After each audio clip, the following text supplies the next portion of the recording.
Alors aujourd'hui, on a décidé de vous parler de la place du co-gérant dans la gestion de la supérette Casino. En effet, et si votre conjoint ou éventuellement votre co-gérant était d'office un salarié Casino? Pourquoi on dit ça? On dit ça alors pour pouvoir s'y attacher, on va se pencher un peu plus sur le contrat, ou du moins sur l'avenant au contrat, qui est déjà différent. Dans son grand 1 petit f, la répartition de la commission entre les co-gérants mandataires non salariés. En raison des aménagements convenus entre eux pour la gestion du magasin qui leur est confié et pouvant conduire à une activité incomplète de l'un ou de l'autre, les co-gérants mandataires non salariés ont décidé que la commission globale acquise par le point de vente sera répartie entre eux sur les bases ci-après.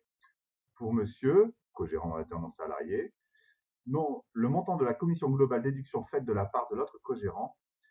Pour madame, enfin, ou l'autre co-gérant non salarié, X% de la commission globale. Ce partage ainsi établi fera la loi des parties. Dans notre cas à nous, c'est 50-50.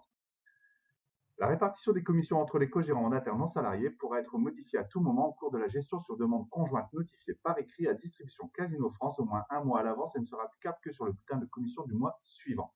Alors, pour rappel, à quoi reconnaît-on un salarié, ou du moins, qu'est-ce qui permet de requalifier un salarié? Il y a 3 critères cumulatifs.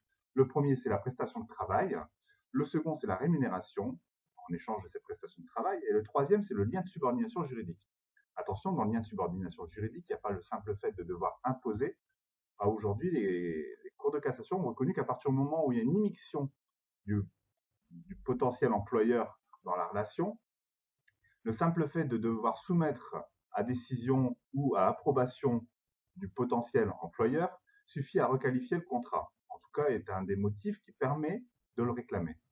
À aujourd'hui, pour rappel, si on prend notre cas à nous, 50-50, 50 monsieur, 50 madame, monsieur a son propre matricule, madame a son propre matricule, et pourtant, le matricule de madame est totalement neutralisé. Je m'explique, à aujourd'hui, madame ne peut absolument rien faire sans passer par mon propre matricule. Autrement dit, elle n'a pas sa place de co-gérante au sein de la supérette, quand bien même il était stipulé sur les contrats 50-50. Je vais aller encore plus loin. Donc, à aujourd'hui, nous travaillons tous les deux, elles et moi, dans le magasin Casino. Chacun de nous réalise ses tâches au quotidien. Pour le coup, Casino va établir une fiche de commission, un bulletin de commission à chacun de nous. Alors que si on s'appliquait uniquement au texte, Casino doit nous verser une commission globale et il nous appartiendrait à monsieur et à madame de répartir entre eux librement et de façon indépendante la rémunération de l'un et de l'autre.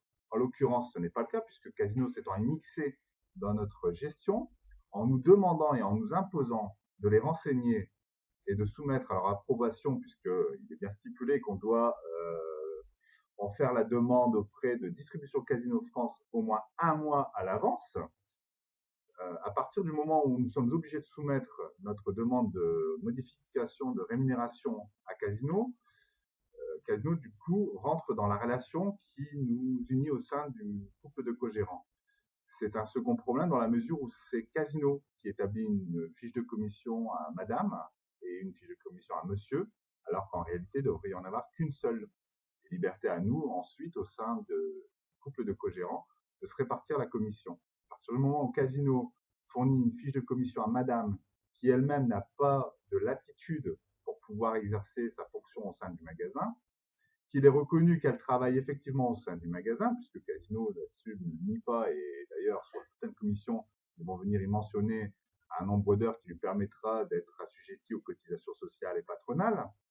À ce moment-là, Casino fait de ma conjointe co-gérante sa salariée, puisqu'elle est soumise à un lien de subordination. En l'occurrence, Casino m'a désigné comme étant son gérant principal, donc elle ne peut remplir aucune fiche de caisse en mon intervention, elle ne peut absolument rien faire sur Gold en termes de logiciel de commande, en termes de changement de prix fruits et légumes ou autre.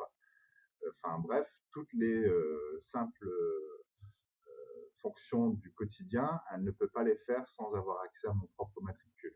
Autrement dit, elle n'a pas aujourd'hui la latitude d'exercer la mission qui lui est conférée par notre contrat de cogérance de façon libre et indépendante. Pour autant, Casino continue de lui verser une rémunération chaque mois. Et encore une fois, Casino intervient dans la répartition de la rémunération. Voilà. Donc à ce titre, il faudra bien s'interroger sur la place qu'aura votre co-gérant au sein de la gestion de votre supérette.